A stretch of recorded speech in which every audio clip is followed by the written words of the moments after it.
Hi, I'm Harold Bell, and this is the Legends of Inside Sports and the Way We Were. Today's show, we got a couple of legends, native Washingtonians. On top of that, we're here to talk about a friend who just left us, and we're talking about Gary Mays, known as the One-Armed Bandit. My guest today is a dear friend, mentor. I'm Minnie the Moocher, but he's my friend. He's outstanding, former outstanding athlete at Armstrong High School. Went on down to North Carolina A&T. He's known around the world as Easy Ed. If you ever meet him, you'll understand why he's called Easy Ed. Everything is easy.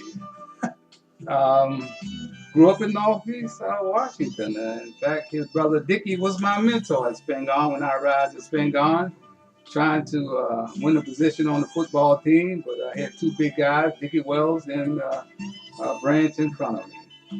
Um, Ed's family, he comes from a family of educators, and his mom was the mom of the neighborhood. Community. Of the community, that's right, of the community. And I remember, very vividly, Dickie taking me and a couple other guys home with him, and Mom would sit us down and feed us at the table, sandwiches or whatever. So Ed went on to become educated in the D.C. public schools, much following the lead of his mother, and touched many, many young people. Our next guest is a native Washingtonian living in New York City right now, in Brooklyn.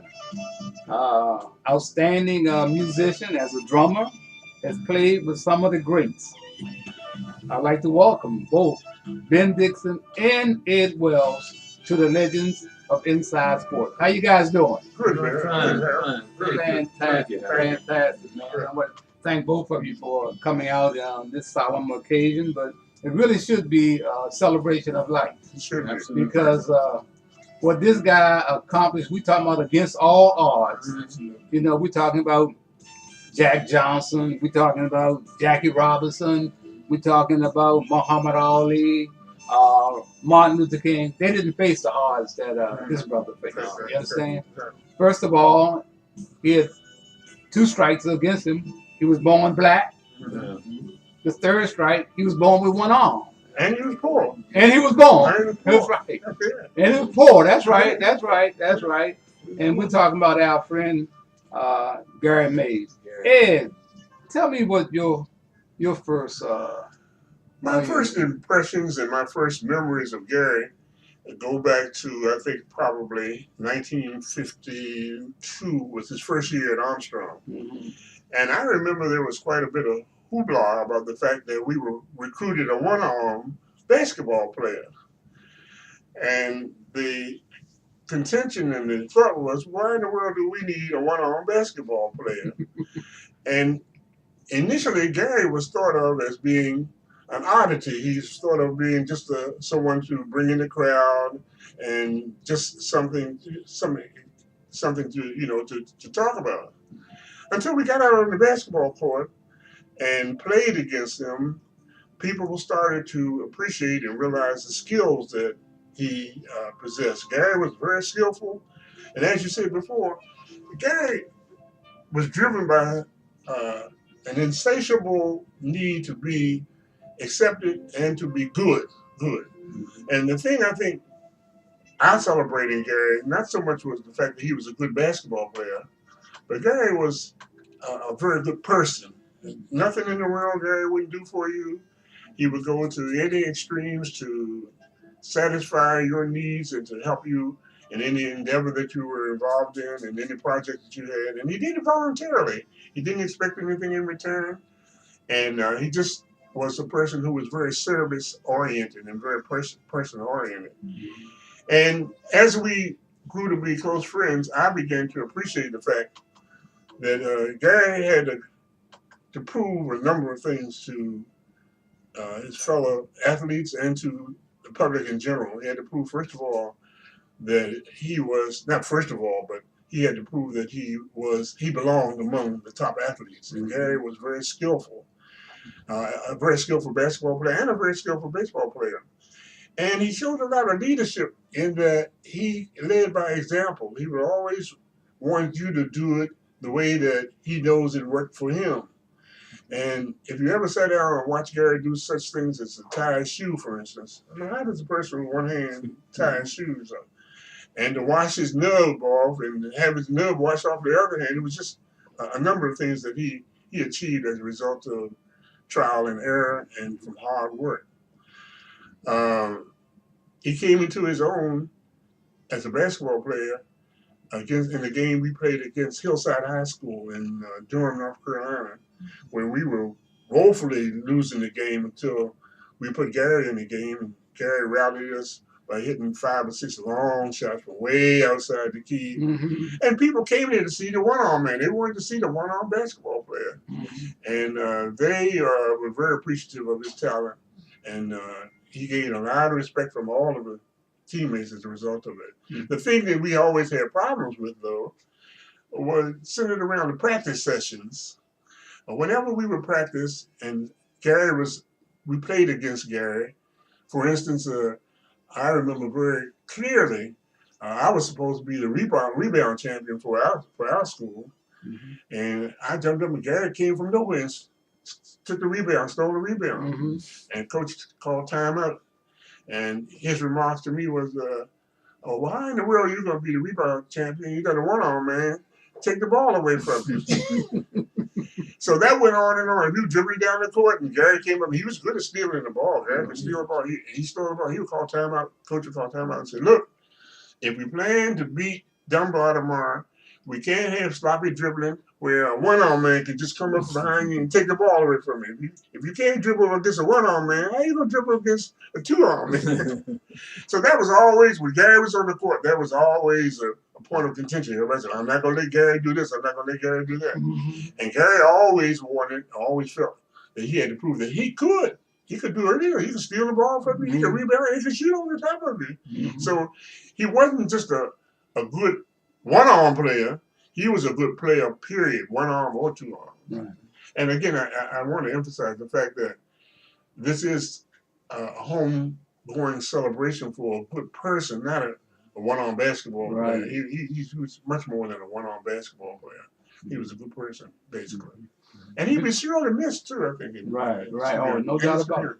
Ben, your first impressions? My first impression of Gary was when he came to the practice, I'm like, what is he going to do? You know, and I looked at Coach and I looked at him.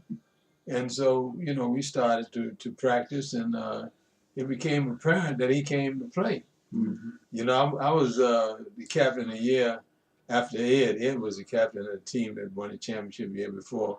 And the team that we had, which was a 53 team, Gary was on that as well, mm-hmm. You know, and we won the championship as well, you know. And Gary became captain after you left. Then Gary became captain next year. Yeah. So it was great. Gary was the thing that I really felt most in my heart for Gary is that his impression on me was I wanted the world to see him, you know. And I knew him as a basketball player, and after I left, then you all knew more about him in his baseball life. Mm-hmm. But he kept contact with me, and he would tell me, you know, different things that he did, such as playing at the stadium, you know. And the thing that was marvelous about that is the fact that with his one arm, he was a catcher. Mm-hmm. And I'm like, now, how does that work? Yeah. You know, so Gary told me what happened. Nobody could run on him. And also he hit a ball out of the stadium mm-hmm. with that one arm. And I was like, wow, this is terrific. So anyway, I lived up in Southeast, and Gary sometimes would stay with us for a while, you know. Mm-hmm. And he was like part of the family. So over the years, I didn't come back to Washington that much, but we would talk on the phone, you know. And when I heard that Gary, at that point in time when he came out, that he and Elgin had gone to Idaho. I was happy about that. I say, well, he's finally on his way. You know, the world's going to get a chance to see this great person, you know. And so they went out to Seattle, as I understand. And then Gary, for some reason, came back. And so, you know, he called me and we talked about it. And I was like, I'm like, why would you come back? You know, you had a chance to get out there. That's my own thinking. And of course, at that particular point in time, my real feeling was that the world would have seen someone who was not only supremely talented, but someone who needed to be seen because of the things that he could do, you know, with that one arm, and because of Gary had a very exuberant personality as well. And Gary would take pleasure in really working with children, you know, and showing them the things that could be done with that one arm. And so it would take away a lot of excuses that people with two arms had in terms of what they weren't doing. The limitations. Yeah, exactly. You know, so for me to go back now and remember specific instances of, you know, things that we did would be, you know, slightly vague. But I'll tell you this: whenever Gary was in the game was impacted. Right. You know, because he wasn't put in the game just to be seen. He was put in the game with a particular mission to accomplish. And Gary always came up to the task that he was assigned. Yeah. You guys, y'all came along. There were only 4 schools. But those are Dunbar, Phelps, And Armstrong. Okay? Now, you traveled from Southeast to Armstrong. You traveled from Northeast to Armstrong. Why? How did you choose Armstrong? You know, Harold, that's a very interesting question. And it may unravel some of the thinking behind that same question. And it also will reveal the forethinking of our basketball program. I was recruited from junior high school. I was in the 8th grade and playing basketball at Brown Junior High School. Mr. Armstrong and Mr. Armstead, who was the assistant basketball coach, came to Brown Junior High School and asked me if I would be interested in coming to Armstrong to play basketball. I knew nothing about Armstrong or about their basketball program. I had programmed my thinking to go to Phelps, where all my friends were going, right across the street, right up the hill. Right. So I couldn't give him a commitment at the time. I said, I'll give it some thought. Well, about 2 weeks later, Mr. Armstrong and Mr. Armstead came to my mother's house, rang the doorbell, came in, sat down and talked to my mother, and told my mother that they were very interested in coming to Armstrong High School. And she said to them, what advantage would he have traveling all the way from Northeast Washington, all the way up Midtown Washington, D.C. to go to Armstrong when Phelps was right across the street? Well, they gave her a number of academic reasons. You know, we have various programs and so on. But the most convincing one was Mr. Baltimore said, Mrs. Wells, if your son comes to Armstrong High School and plays 3 years of basketball for us, I will guarantee you that he will have a scholarship, free scholarship to college for 4 years. That was unheard of. And we're not talking about any signing any contract. We're not talking about any of the things that are required now in terms of the SAT and so forth. This was word of mouth, shaking hands, one professional person to a parent. So my mother was convinced that, and plus she was an Armstrong graduate herself, and my father was an Armstrong graduate. So that weight had some weight. My mother was convinced that I could catch a bus and going up to Armstrong. So with that in mind, when I graduated, and we had 2 graduations during that time. I had a graduation in February, mid-graduation, and we had a graduation in June. Well, I graduated in February. So I went to Armstrong in February. Of course, I just couldn't play. I had to wait that year out and played the following September. But I was recruited from junior high school in the 8th grade to go to Armstrong. Wow. Yeah, to go to Armstrong. You know, my position is a little bit different. I came to D.C. from Buffalo, New York, into Banneker Junior High School. So when I got actually let me backtrack a little bit. So when I went to Buffalo, I didn't know anything really about basketball. You know, third, fourth grade. So the fellows came and got me that lived there. You know, and they taught me, took me down. Actually, they did teach me some things. Then they took me to Mr. Ralph Dupin, the athletic director in the school. And Mr. Dupin took me out on the basketball court and showed me a play. And when he showed me that play, how it worked, it brought my mind together. You know, I didn't know my mind was scattered. It said, check 'em, just like that. And so my love for basketball really began there. And in that area, basketball was a big thing. Ed and I talked. Back then it was George Mikan and Vern Mickelson with the Minneapolis Lakers. They were the big, what they call the big dogs, you know. Mm-hmm. So coming through Banneker and getting into D.C. rather, and coming through Banneker, Armstrong was like this legendary school. You know, had tremendous athletes down there, and for some reason I had this love in my heart for Armstrong. So my mission was, I'm going to Armstrong, and we gonna win the championship. You know, so this is what I did. I came out of Banneker. I went to Armstrong. I met Mr. Baltimore and met the other players on the team, and I really, really worked hard to make sure that we were going to get that championship. So what I did was, and I never told this before, I went another year in school just to get that championship, and we did it. There was one piece missing, and we got that one piece, and along with that one piece that we got, we went on to do what we had to do, and Gary was a very, very big part of that team. Mm-hmm. When Gary was in the game, I mean, Gary had a speed that, you know, other athletes didn't really, really have, but he was very, very quick, and his tremendous play that year helped us to go on to win the public school championship. Can I say one other thing? Is that you talk about, we only had four schools that black children were going to at that particular point in time.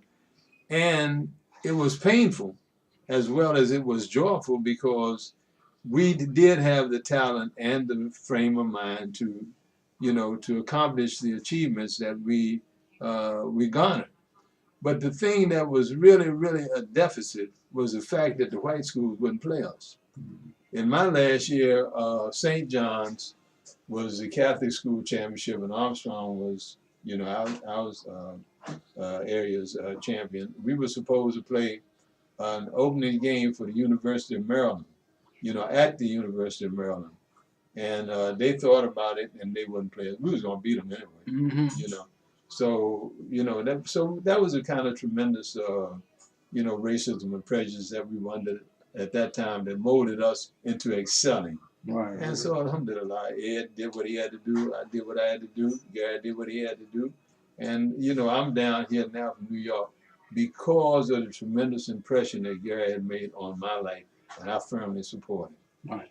And getting back to you, and we were talking the other day, and you know, like you said, your house was a community house, and you didn't think it didn't necessarily have to be home. No, that's right. Yeah. You come home with 5 guards there in the basement. You're watching television, sitting in my favorite chair, and refused to give us the remote control. I said, Gary can eat. No. My mother said, no, Gary has the remote control. He's taking care of the television.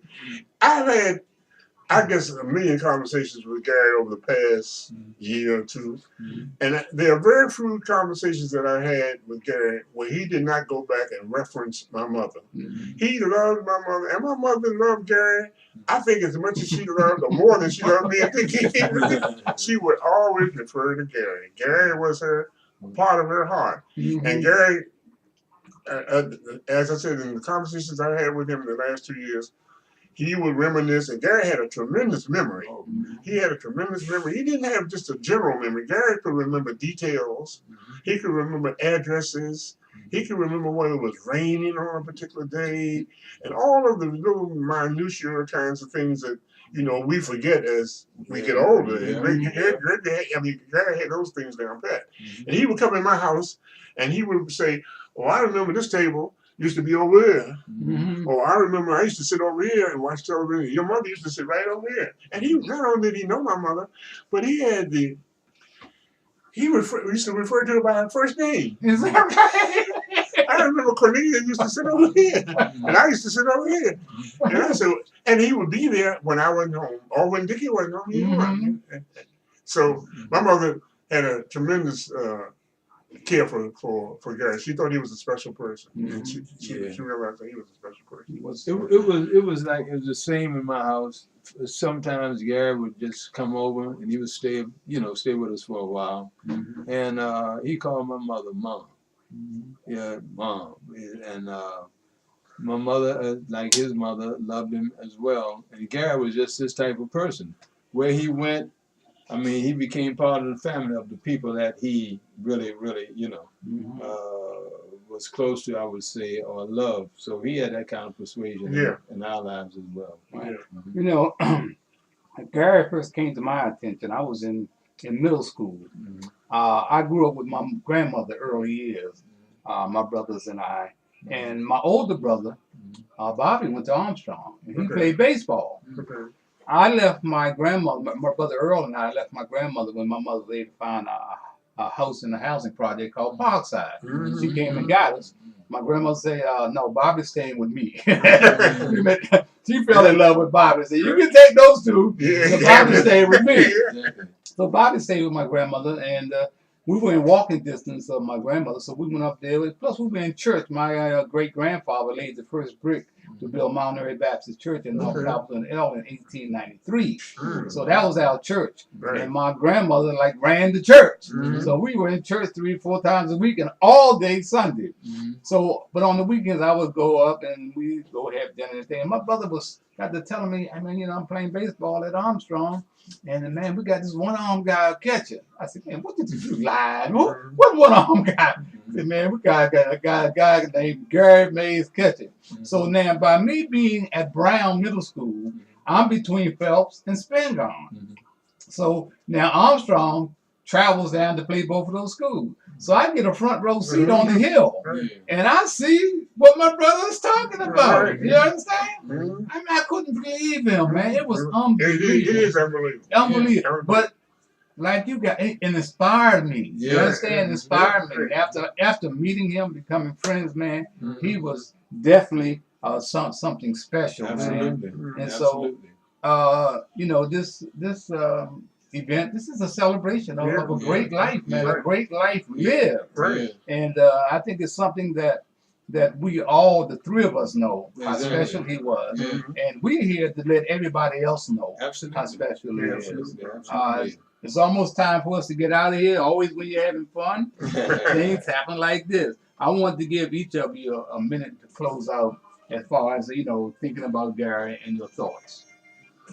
Well, as I said initially, I'm approaching this event tomorrow and this week with the idea that this is a celebration, a going home celebration, and it's a celebration of a good person. It's not a celebration of a one-armed basketball player or a celebrity in that vein. And I think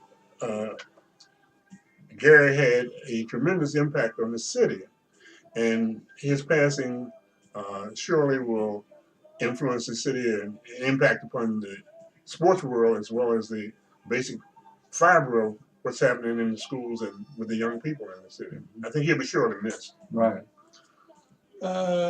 Gary he's a very good person, and that's the way we should remember him, and the talent that Gary displayed was all part of Gary's character, and it's not something that he woke up or he was born and like, I'm going to do this, I'm going to have one arm and I'm going to go out and I'm going to show people what I can do. No, that was God's gift to Gary.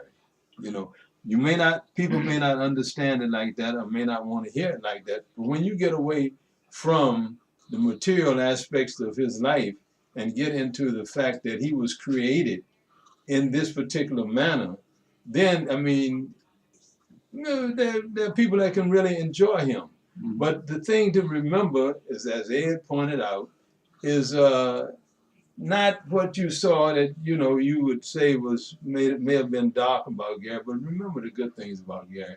And so that's why I came down, because he was my friend. He was a part of me, and I'm here to celebrate Gary in that way as a very good person, a very fine athlete, and a God-given person who inspired many others. Yeah. You know, and Ed, I know you well know that over the years as a media personality and as a pioneer in radio and television sports talk show, I use my platform as a vehicle to give recognition to others, because the media has shortchanged us.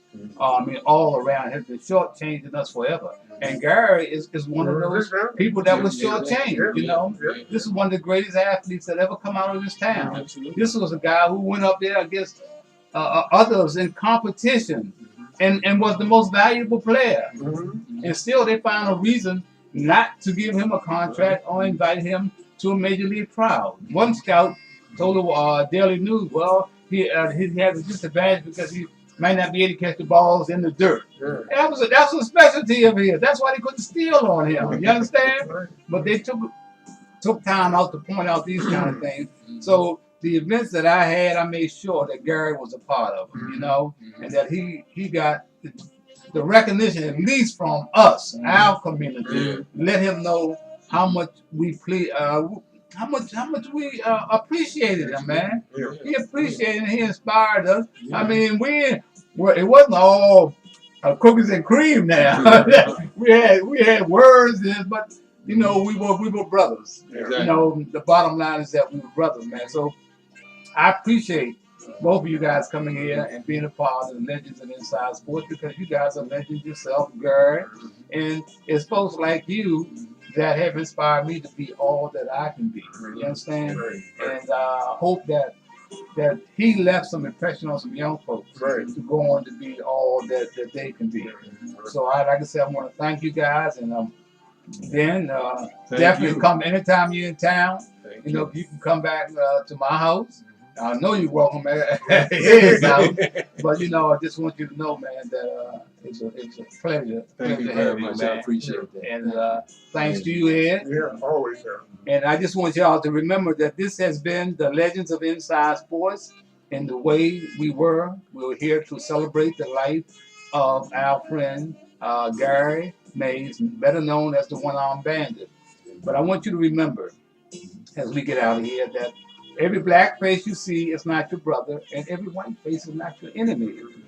And that you got to take people the way that they treat you. You want to be treated the same way. And I think that's the key to life. Until next time, I'm Harold Bell, and you can color me gone. That's pretty good. Pretty good. Yeah, that is pretty good.